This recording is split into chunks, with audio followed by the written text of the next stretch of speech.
Mis amados hermanos, muy buenas noches. El Seminario MINS de Colombia les da la bienvenida. Gracias por compartir este tiempo con nosotros. Hoy es nuestra tercera clase.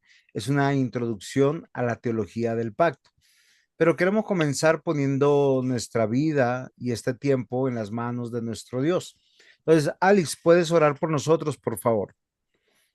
Claro que sí. Amado Padre, te damos gracias, Dios, por tu inmensa bondad y tu infinita misericordia, Señor. Gracias porque tú cuidas cada día de nosotros, Señor, y nos ayudas en todas las áreas de nuestra vida, Señor. Te pedimos perdón por nuestros pecados, Señor, porque aunque no quisiéramos, seguimos pecando, Dios. Y hoy venimos y te pedimos perdón, Señor, y que sigas, Señor, ayudándonos en nuestra vida.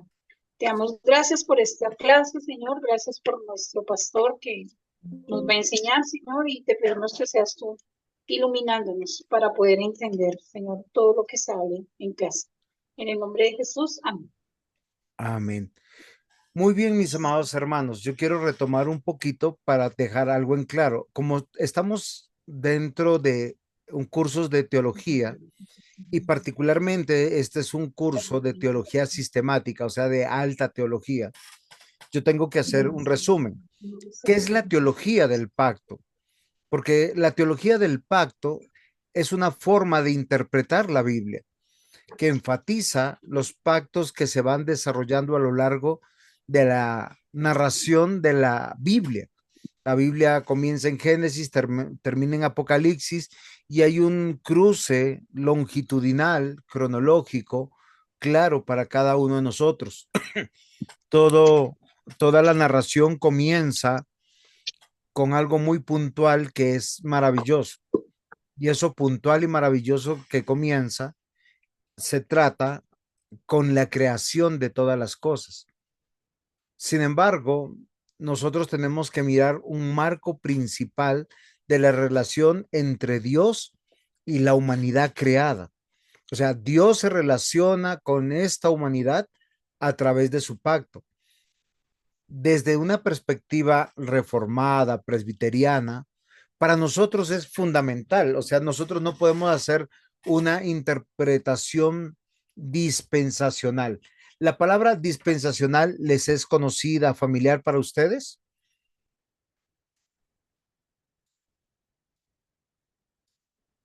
Yo he escuchado del dispensio, bueno, de eso, pero no lo tengo claro. ¿Qué es lo que has escuchado? No, Dispensionalismo. dispensacionalismo. Es. No, yo he escuchado seguido esa palabra, pero la verdad no tengo en claro a qué se refiere eso. Muy bien, cuando hablamos de dispensación, estamos hablando de un marco de tiempo. Entonces, el dispensacionalismo es un sistema teológico que interpreta la Biblia dividiendo la historia en diferentes dispensaciones o periodos que Dios está actuando con su pueblo de diferentes maneras. Para los que tienen la postura dispensacionalista, no es lo mismo la teología del pacto. Es algo que yo quiero que nosotros consideremos o hacernos la pregunta, ¿es bíblico el dispensacionalismo? Porque el dispensacionalismo es una forma de ordenar las cosas o una manera como se administraron dentro de un tiempo en particular. En la teología dispensacional hay una administración divina diferente en cada periodo. Ellos lo ven desde una perspectiva totalmente diferente a la teología del pacto. Y nosotros tenemos que advertir esto. ¿Por qué razón? Porque casi siempre nosotros no profundizamos sobre este tema.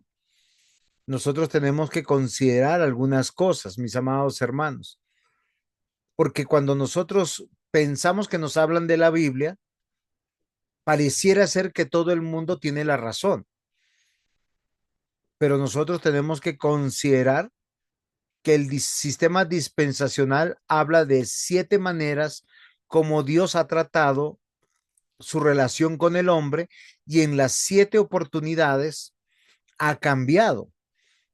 El sistema de base de los dispensacionalistas, no presbiteriano, no reformado, no bíblico, es 7 dispensaciones. La primera dispensación, ellos lo ven la época de la inocencia, que está en Génesis capítulo 1 a Génesis 3. Dice que el ser humano era inocente y nosotros no podemos hablar de inocencia. ¿Por qué razón? Porque no estamos hablando de una naturaleza propia de cómo Dios creó al hombre. Dios no creó al hombre inocente, lo creó responsable bajo la ley con las características suficientes para responder a esa ley, lo que es conocido como el pacto de obras o el pacto de la creación. Pero para los dispensacionalistas, ellos dividen de Génesis 1 a Génesis 3 como la dispensación de la inocencia. La segunda dispensación que ellos hablan es la de la conciencia, entre Génesis 3 y Génesis 8. O sea, Dios se revela, trae un juicio, dice, véanme, el mundo no los ve, los destruye y cambia su forma de ser. Para los dispensacionalistas, no para nosotros. Luego viene una tercera dispensación, el de los gobiernos humanos, entre Génesis 9 y Génesis 11. Una cuarta dispensación que hablan los dispensacionalistas es la promesa o la dispensación de la promesa, que Dios se promete salvar, promete un pueblo, promete una nación, y este pueblo y esta nación es Israel, de Génesis 12 a Éxodo 19. Luego, ya con una estamos, a ver, la primera dispensación de la inocencia, la segunda de la conciencia, la tercera fue de gobiernos humanos, la cuarta fue de la promesa, la quinta viene la dispensación de la ley y Dios se relaciona por la ley. El que cumpla la ley se salva, el que no cumpla la ley muere, desde Éxodo 20 hasta Hechos capítulo 2. Finalmente, la dispensación de la gracia con posteriormente el reino milenial. Ahora, todas estas dispensaciones son medios de salvación para los dispensacionalistas. Dios obra de diferentes maneras, salva de diferentes maneras, es como un tema de ensayo y error. Ahora hay una nueva dispensación que va surgiendo, se va modernizando, pero no es propio de nuestro tema para nosotros. Pero se comprendió el tema de las dispensaciones. Sí, sí, señor, no, no sabía que era eso, pero sí, muy antibíblico. Sí, claro. Ellos dividen la historia bíblica en varias dispensaciones donde Dios decide salvar de diferentes maneras y tiene una relación diferente con su pueblo y con la iglesia. Porque para los dispensacionalistas, una cosa es el pueblo de Israel y otra cosa es la iglesia. ¿Sí? Es una interpretación que hace una distinción clara entre el Israel y la iglesia y tiene una expectativa de un futuro milenial, ¿sí? De 1000 años de gobierno en esta tierra, en esta mortalidad, y es una interpretación premilenial, o sea, es una mezcla de muchas cosas. Ahora, la teología del pacto es una manera totalmente diferente. Me explico. La teología del pacto ve que hay un solo pacto y que Dios se relaciona a través de este pacto con el hombre. Sin embargo, a lo largo del desarrollo de la historia bíblica, vemos cómo hay diversos pactos que se van manifestando, pero retroalimentando un mismo pacto. No sé si es claro lo que yo voy diciéndoles. Sí, sí, señor, para mí es claro. El pacto de Adán es parte del pacto con Noé, el pacto con Noé es parte del pacto con Moisés, el pacto con Adán, Noé, Moisés es el pacto que se hace con Abraham, pero siempre se va retroalimentando un mismo pacto. Cuando digo la palabra retroalimentar, es que se toma lo que ya había y se le dan más profundidad, mayor revelación de lo que Dios ha planeado hacer y cómo lo está haciendo. ¿Es claro? Sí, señor, sí. Dios determinó salvar, y espero que me escuchen bien, con las siguientes características del pacto de Dios, por lo menos con tres características del mismo pacto. O sea, el pacto, y espero que tengan paciencia conmigo, si hay alguna duda cuando termine de decir lo que voy a decir, que yo sé que lo va a hacer, me preguntan. O sea, Dios salva a través de un pacto de obras, de gracia y de redención. ¿Es claro o es confuso?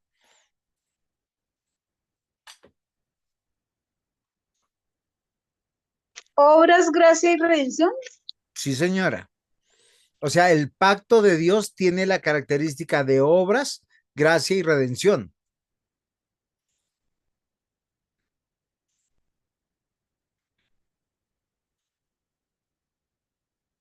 ¿Cómo la ves, Alex?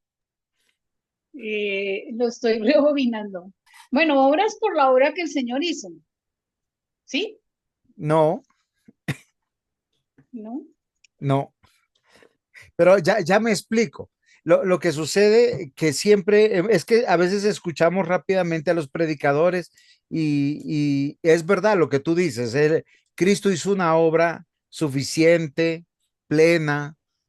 Ahora, el pacto de Dios, sí, la teología del pacto, abarca las obras. ¿Por qué razón? Porque Dios demanda para salvar obediencia perfecta a la ley. La pregunta es, ¿el hombre puede cumplir esa demanda? No, Muy bien. no, no, De no, no. Génesis a Apocalipsis, ninguno de nosotros puede cumplir esto. Y esto es muy evidente. Por eso es evidente que una de las características del pacto es la gracia de Dios. ¿Sí? Nosotros vemos que el hombre no puede cumplir perfectamente la ley, pero sin embargo Dios le dice que lo va a beneficiar por medio de la fe. Para esto es la tercera característica del pacto, que es la redención. O sea, no son tres pactos, no es el de obras, gracia y redención. Dios salva a través de su pacto que demanda la obediencia perfecta de la ley. Como el hombre no la puede cumplir, la cumple Jesucristo. Por eso es por gracia. O sea, todos los que Dios va a añadir a su pueblo son salvados por gracia, no porque tengan vidas santas, perfectas, puras, porque a veces nosotros tenemos esa idea de nosotros idolatrar personas. En el catolicismo romano se idolatran lo que nosotros llamamos los santos, las santas, las divinidades. Y desde la perspectiva humana, pues nosotros pensamos que hay hombres de Dios más dignos que otros, ¿sí? Por diversas circunstancias. Sin embargo, lo que la teología del pacto nos revela es que para salvar depende de la obediencia perfecta a la ley. Eso no va a cambiar. Es por gracia porque el hombre no lo puede hacer, pero quien lo cumple es Cristo. En la redención nosotros nos, nos damos cuenta que Cristo o Jesucristo es el que nos rescata.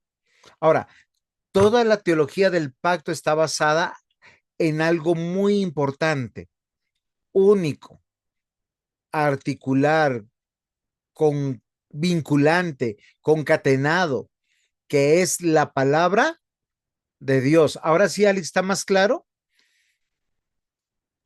Sí, sí, señor, ahora sí ya sé por qué es así. Ok, entonces ahora nosotros tenemos que hacernos la siguiente pregunta. ¿Cómo aplicamos el pacto en la vida cristiana?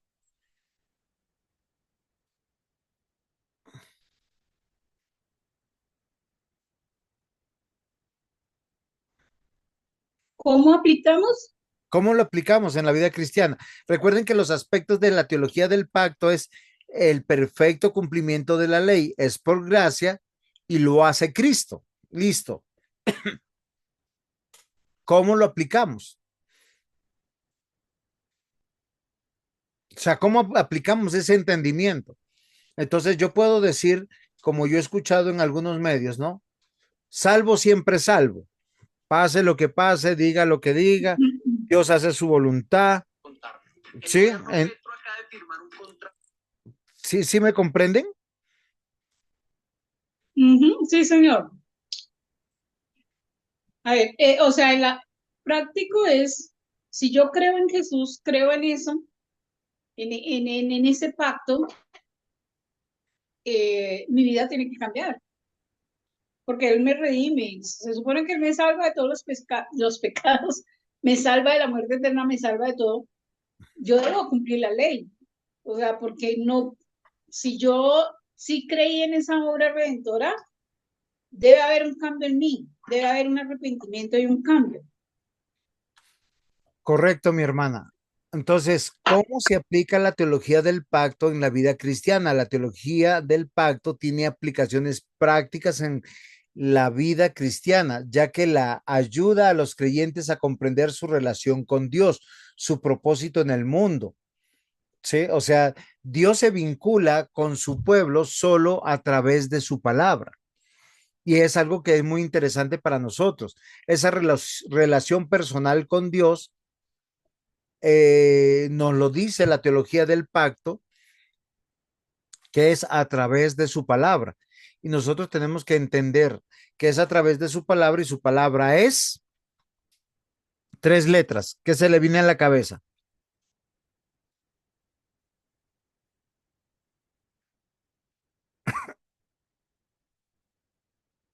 Su palabra es tres letras que hacen una palabra.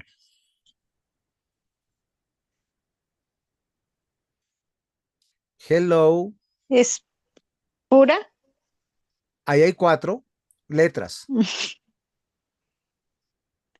Su palabra es, son tres letras. ¿Quién acierta?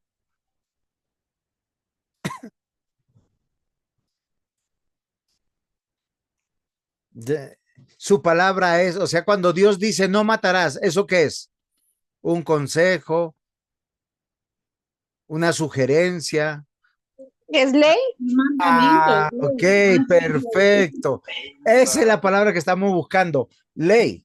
O sea, cuando yo entiendo la seguridad de la salvación y entender que la salvación es parte del pacto de gracia para los que creen, yo me relaciono con Dios no dependiendo de mis obras, sino de la obra que Cristo hizo, pero mi vida cambia porque su voluntad para mí es ley.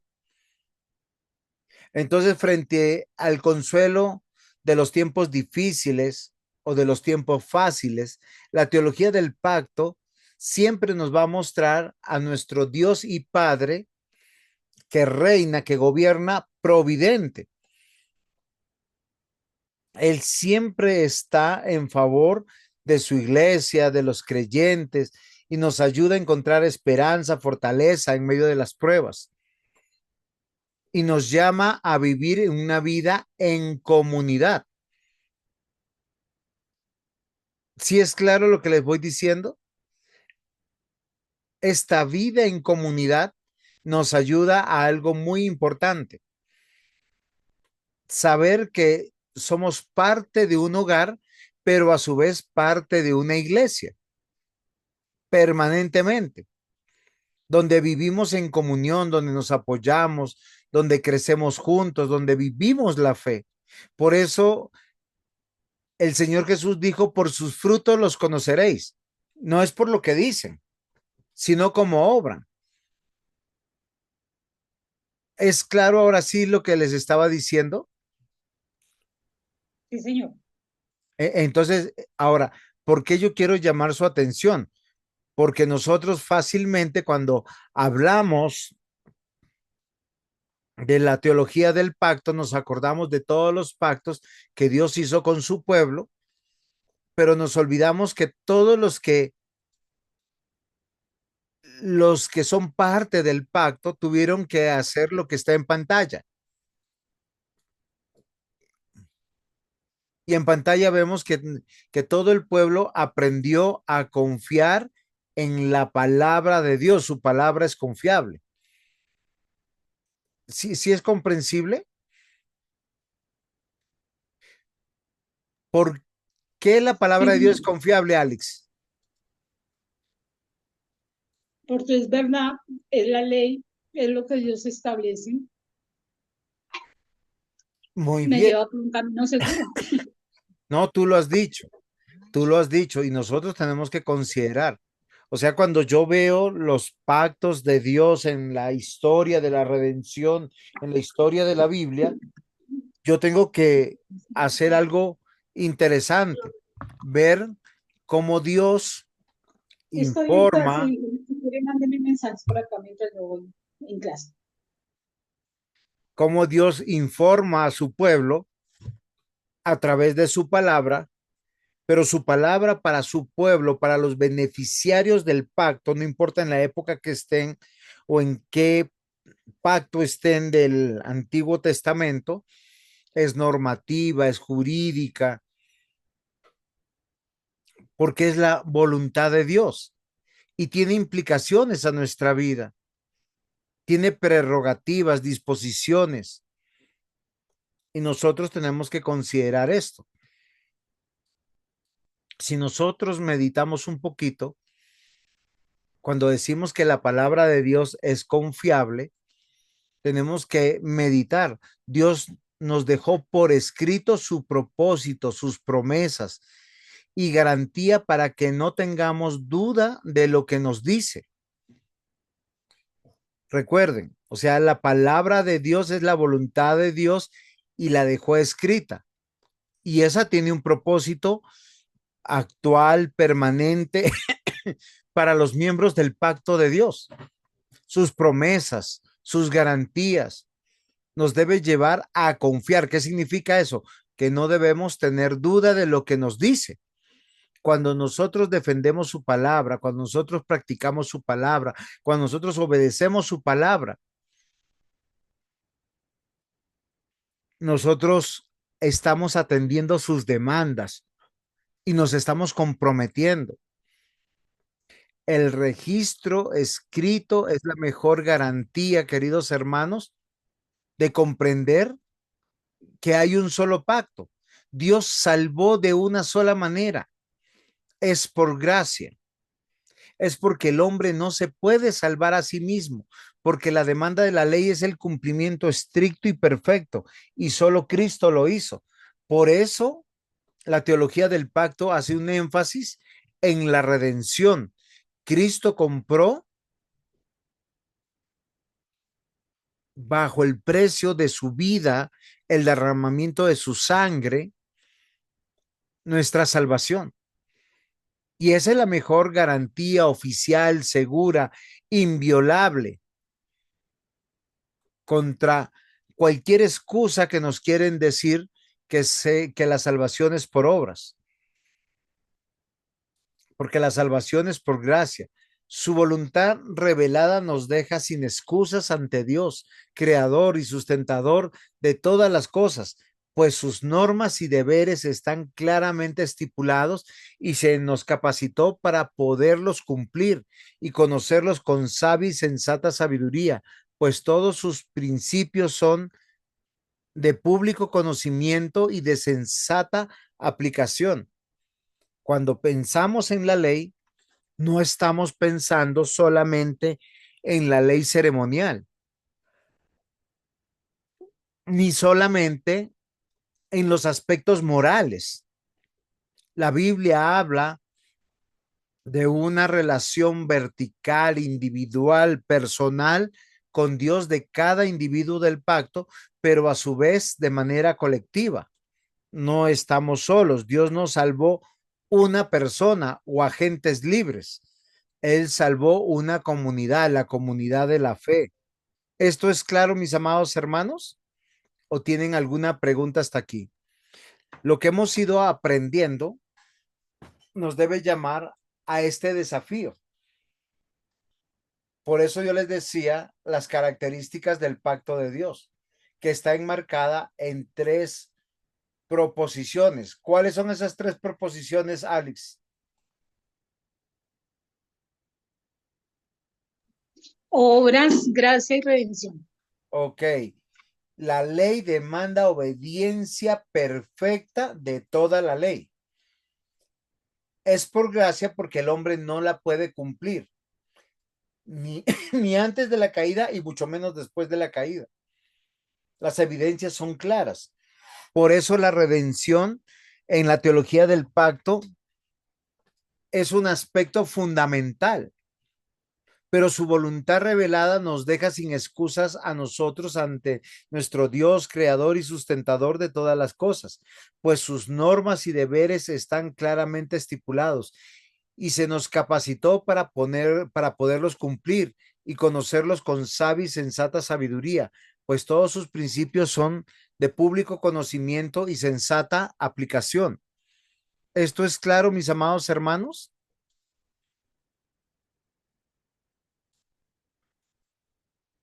Muy bien. Sí, señor. Entonces, Dios, ¿cómo se relaciona con su pueblo a lo largo de la revelación de la teología del pacto? Si han estado atentos, lo he dicho como unas 10 veces.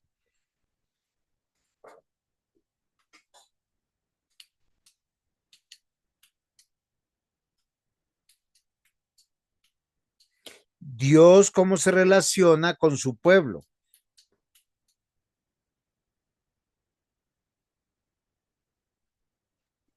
Muy Pues a bien, través de Juan. la ley. Sí, muy bien, Alice. Alice y Juan David dijo a través de la ley. Claro, entonces su ley es confiable. Su palabra describe a Dios, describe su carácter, su propósito, su voluntad. Su palabra es el verbo hecho carne y Cristo es la palabra escrita que se revela para revelar a Dios y dar a conocer la voluntad y el propósito del Señor en su plenitud y misión. El misterio de la salvación es la palabra hecha carne y el Mesías hecho evangelio. Ahora esto es muy interesante para nosotros, porque el pacto revela la palabra de Dios y la palabra de Dios es vinculante. Yo digo que soy salvo por confesión, creo en Cristo Jesús, pero mi conducta, mi modo de caminar, de andar, es bajo la palabra de Dios, bajo el consejo de Dios, porque el pacto se revela en la palabra y es una evidencia de su oficialidad, racionalidad, historicidad, progresividad, juridicidad, aplicabilidad, viabilidad, naturalidad de todo lo que se nos manifiesta. El pacto es objetivo, documentado, mediante, medible, verificable y racional. ¿A dónde quiero ir? ¿Usted quiere saber que es un hijo de Dios? Pregúntese cuánto está cumpliendo de la palabra de Dios, no para salvación, sino porque ya es salvo. De hecho, cada domingo nosotros nos presentamos delante de Dios dando cuentas a Dios de nuestra vida, de nuestro hogar, de nuestros hijos, diciéndole, Señor, tu palabra es verdad y es la que nos mide, la que nos pesa, no para salvación, sino para crecer y madurar en la fe. ¿Es entendible lo que estoy diciendo? ¿O tienen alguna pregunta?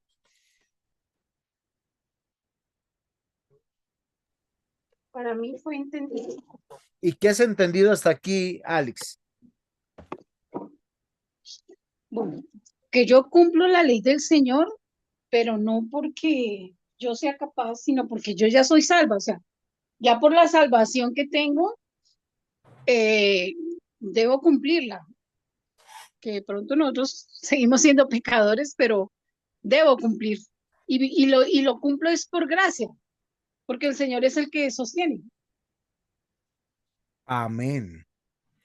Aquí tenemos que responder entonces si su palabra es confiable, perdón el condicional, ¿Por qué su palabra? ¿Para quiénes es la palabra? ¿Hasta cuándo la palabra? Y es ahí donde nosotros tenemos que considerar frente a la pregunta, ¿por qué su palabra? La misma escritura dice que su palabra es viva y eficaz, más cortante que una espada de dos filos. Y a través de su palabra escrita, la Biblia, es la mejor forma de conocer, comprender, confiar, rastrear la voluntad de Dios para medir nuestra adecuación a los principios revelados y bendecirnos o las consecuencias de quienes desobedecen sus mandamientos. No, recuerden que hay algo que la Iglesia Católica Romana, cómo mide y cómo canoniza la vida de ciertos personajes en la Biblia. ¿Quién lo sabe?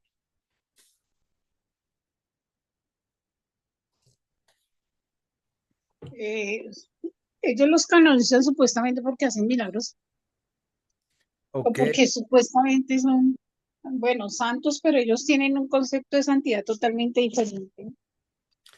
El, o sea, frente a la pregunta que acabo de hacer, que cómo la Iglesia Católica sabe que una persona que está viva o que estuvo viva y estuvo en medio de nosotros es santa, es mide su conducta, cómo vivió bajo los estándares de la tradición católica y qué milagros ha hecho. Y esto me parece interesante, porque aunque muchos de nosotros, los cristianos, no somos católicos romanos, nosotros medimos la santidad de la misma manera. Y eso me parece curioso, porque nosotros a veces medimos el discurso, pero no medimos las vidas. Olvidamos que la palabra de Dios es viva y eficaz, es como un espejo, nos muestra quiénes somos. Casi siempre nosotros decimos, ah, somos pecadores. ¿Quién está convencido que es pecador aquí? Todos nosotros. Yo soy pecador, pero yo les voy a decir que no confiamos tanto en esa palabra, en esa frase que es un cliché para muchos, porque nuestros pecados los escondemos, los alimentamos, los consentimos. Usted quiere conocer, comprender, confiar, rastrear la voluntad de Dios, mida su vida frente a la palabra de Dios.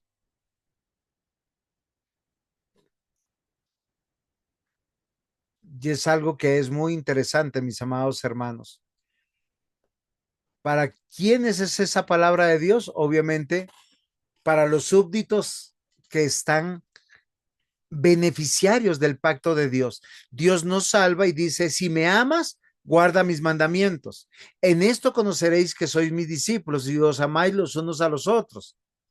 Pero no nos amamos a la manera de nuestros sentimientos o de nuestras comprensiones, sino nos amamos bajo los preceptos, principios de la palabra de Dios. Por eso estamos llamados como súbditos, dependientes, obreros, sumisos, a rendir cuentas de todos sus actos al Creador, a nuestro Señor, a nuestro Dios.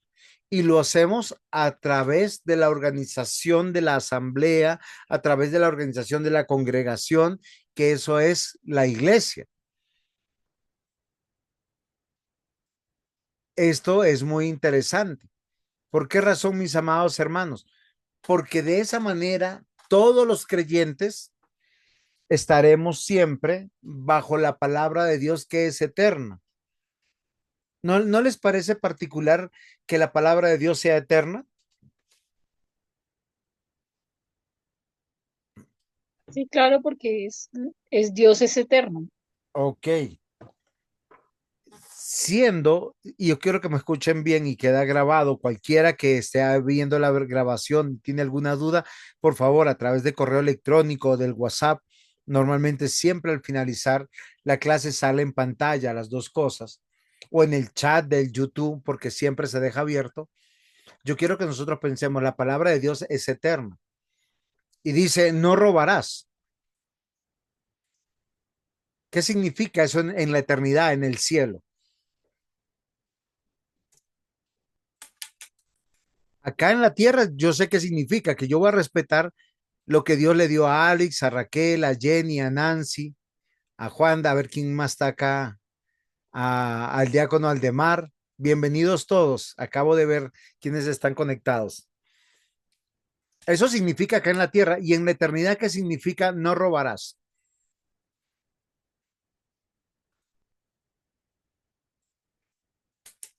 ¿Se las puse difícil? Muy difícil porque nunca había pensado en eso. Bueno, no adulterarás, no codiciarás.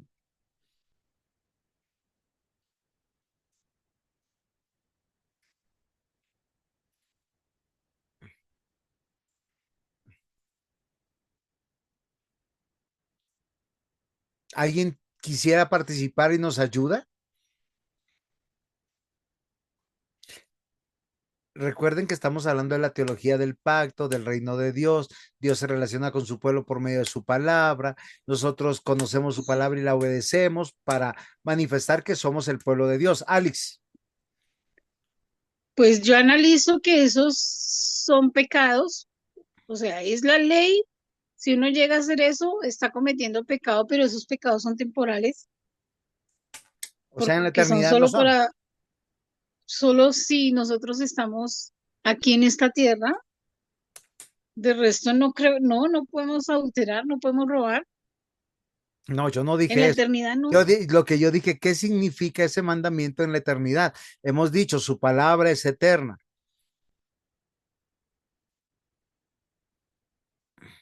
Acá desde la perspectiva mortal es porque vamos a enfrentar un juicio, vamos a ser absueltos los elegidos porque hemos sido justificados, ya no somos condenados, pero por esta misma palabra se condenará a los rebeldes, a los incrédulos.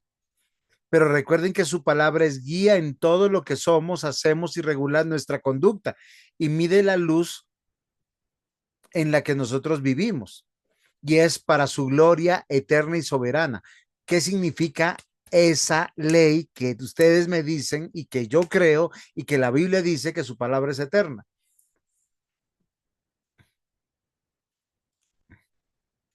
Está sencillo, solo yo estoy pensando que ustedes piensen un poquito.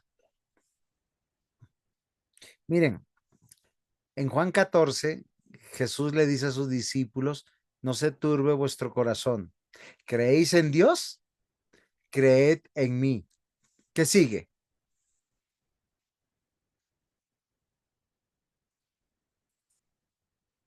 En la casa de mi padre muchas moradas hay.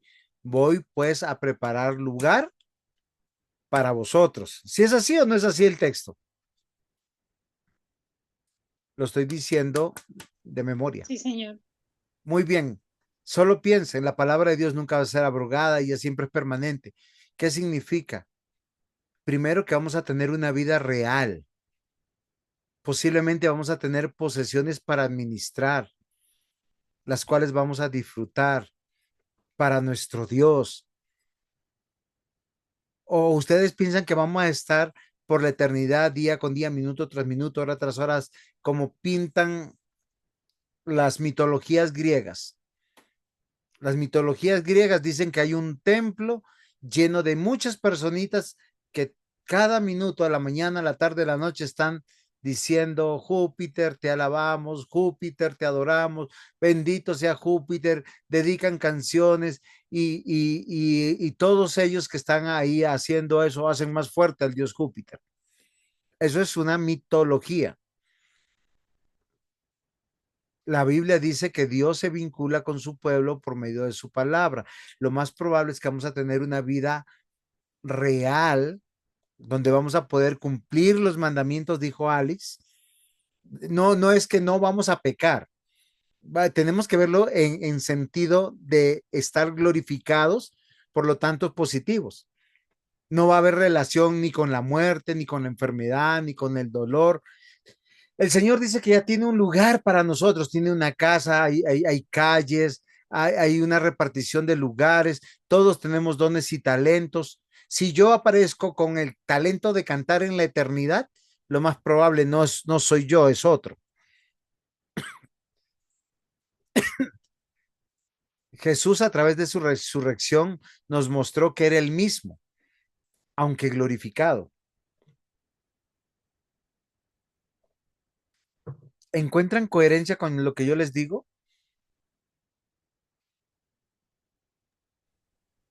Sí, pastor, pues ahora la encuentro. La verdad, yo nunca me había preguntado qué íbamos a hacer allá cuando ya estuviésemos glorificados. Sé que, o sea, yo supongo que eso iba a ser muy bonito y todo, pero no, nunca me había puesto a pensar en que vayamos a administrar, bueno, lo que su merced dijo. Y, sí, y tiene sentido, claro, obvio. O sea, no es algo que yo me estoy inventando.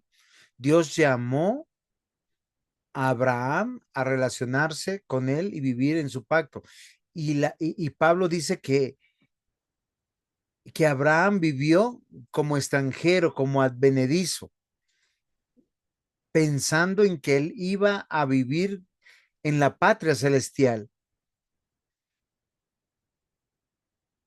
Y eso es maravilloso. Y ustedes me dicen, y la palabra de Dios no está abrogada, es eterna, es lo que dicen las escrituras. Por tanto, todos nosotros tenemos que confiar.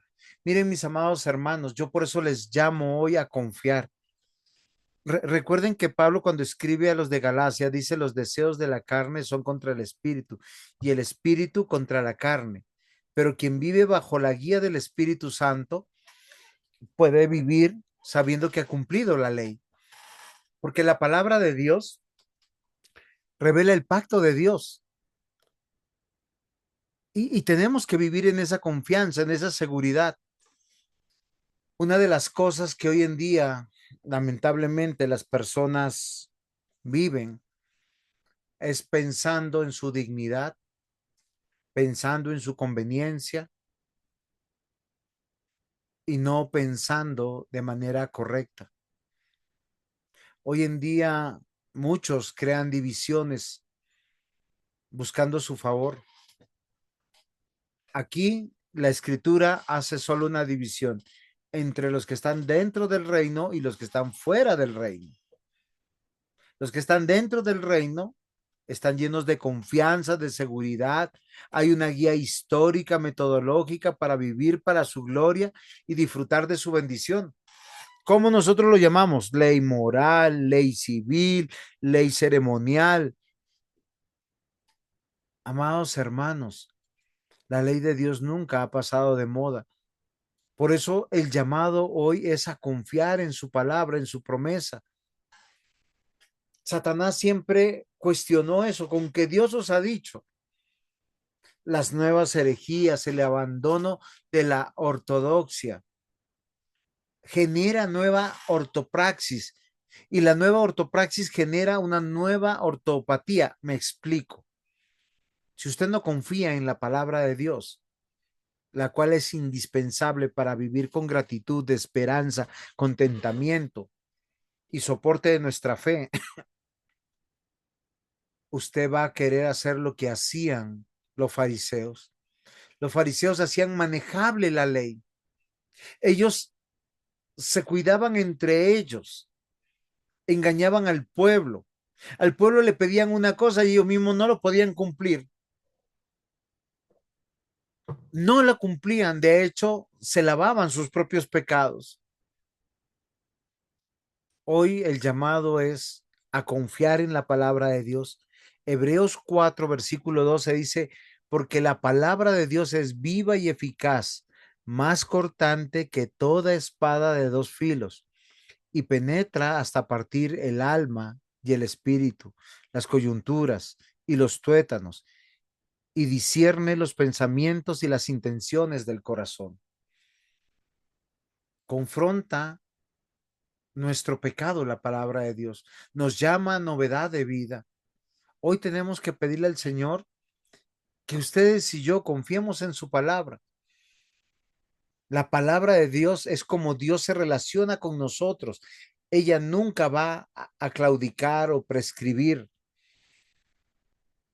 y hace una obra más allá de lo que nosotros mismos no entendemos. Salmo 119, versículo 5. Lámpara es a mis pies tu palabra y lumbrera a mi camino. ¿Todos dicen amén aquí o alguno no?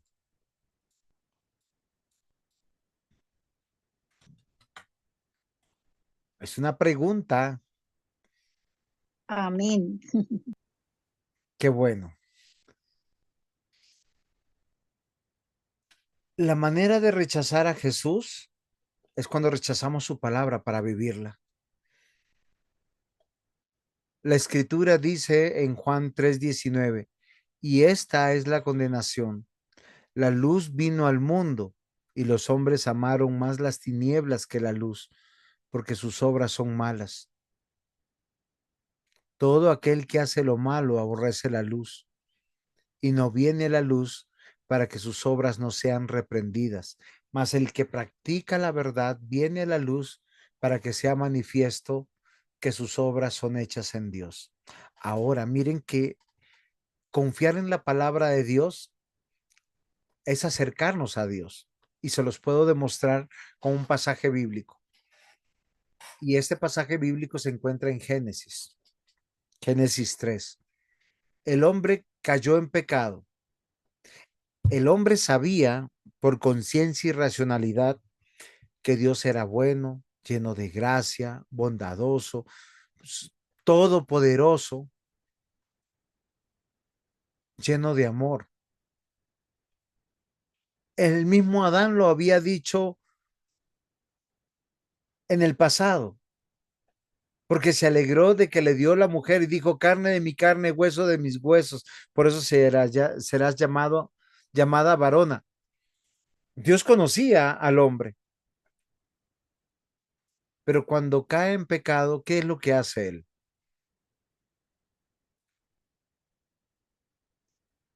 Escapa de la luz y se esconde. ¿Por qué razón? Porque sus obras eran malas. ¿Qué hace Dios? Nuestro Dios lleno de gracia, de amor, sale a su encuentro. Adán, ¿dónde estás? Y lo encuentra y lo llama eficazmente.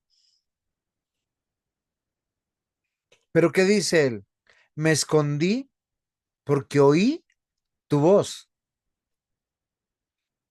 Aquel que está en paz con Dios canta con la llenura del Espíritu Santo, ora con devoción sabiendo que Dios le escucha y presta con mucha atención su palabra. El versículo 20 de Juan 3 dice, porque todo aquel que hace lo malo aborrece la luz, no viene la luz porque sus obras, para que sus obras no sean reprendidas. ¿A qué se está refiriendo Juan? A Jesús, obviamente, pero esa es su palabra. Versículo 21, mas el que practica la verdad viene a la luz para que sean manifiesta que sus obras son hechas en Dios. Vamos entendiendo cómo Dios se relaciona con nosotros, cómo entendemos que la palabra de Dios es lámpara a nuestros pies, lumbrera a nuestro camino, a nuestra vida. Usted dice que es de Dios, pero corra a Dios. ¿Cómo corre a Dios? Obedeciendo su.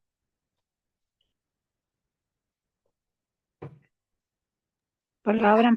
Muy bien, su palabra. Eso es muy interesante. O sea, yo digo que soy de Dios por eso. Me deleito en cantar su palabra, me deleito en orar con su palabra, me deleito en escuchar su palabra. Queridos hermanos, eso es confiar en Jesús. Segunda de Timoteo 3:16, toda la escritura es inspirada por Dios y útil para enseñar, para redarguir, para corregir, para instruir en justicia. Recuerden que el Señor Jesús dijo, vayan, hagan discípulos, bauticen a todas las naciones en el nombre del Padre, el Hijo y el Espíritu Santo, y luego enséñenles a que guarden todas las cosas que yo os he enseñado. Y recuerden que Timoteo fue instruido por su madre, por su abuela, Loida y Eunice, y eso es muy importante, porque eso cambia la vida. Ser una persona del pacto es ser una persona que entiende que su palabra es confiable, que podemos confiar en su palabra porque es sabia, segura, útil, permanente, sostenida por Cristo, revelado y encarnado. Amados hermanos, es muy interesante ver las características de la palabra de Dios. Estamos llamados a confiar en su palabra porque viene del mismo Dios. Pudiéramos decir por eso que su mensaje viene del cielo o es celestial. Es Cristo. Nos llamamos cristianos porque vivimos de una manera totalmente diferente. Nuestros sueños, nuestros anhelos están configurados con la palabra de Dios. Aquel que comenzó la buena obra la está perfeccionando. Y yo sé que en muchos aspectos a nosotros nos cuesta. Por eso entendemos que poder llegar a esta comprensión es por gracia. Su palabra es vida para nosotros. Nos transforma y nos lleva a su gloria. Yo les pregunto, mis amados hermanos, ¿confían en su palabra pactual? Porque el que dice yo confío en Cristo, quien vive por gracia, es creyente, beneficiario del pacto, amigo de Dios, profeta y heraldo de la verdad. Pero si usted sigue decidiendo a su manera, no es sumiso, no es humilde, no es dócil, es alguien que confía en sí mismo. Tomará sus decisiones como las veletas, para donde sopla el viento, para donde va la gente, va gente. Así, porque el que confía en sí mismo, confía en sus obras. Y confiar en sus obras es negar el pacto. Tal vez, mis amados hermanos, hoy tenemos que meditar. ¿Confían en la palabra de Dios? ¿Ustedes viven bajo el pacto de Dios? Y no estoy hablando de religión, porque recuerden que la ley de Dios abarca la ley ceremonial, la ley civil, la ley moral, las leyes sanitarias.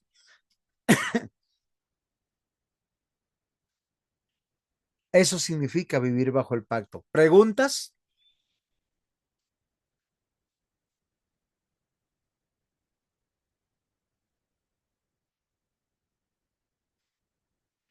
Muy bien, vamos a pedirle al hermano Juan David que ore por nosotros para terminar como no hay preguntas.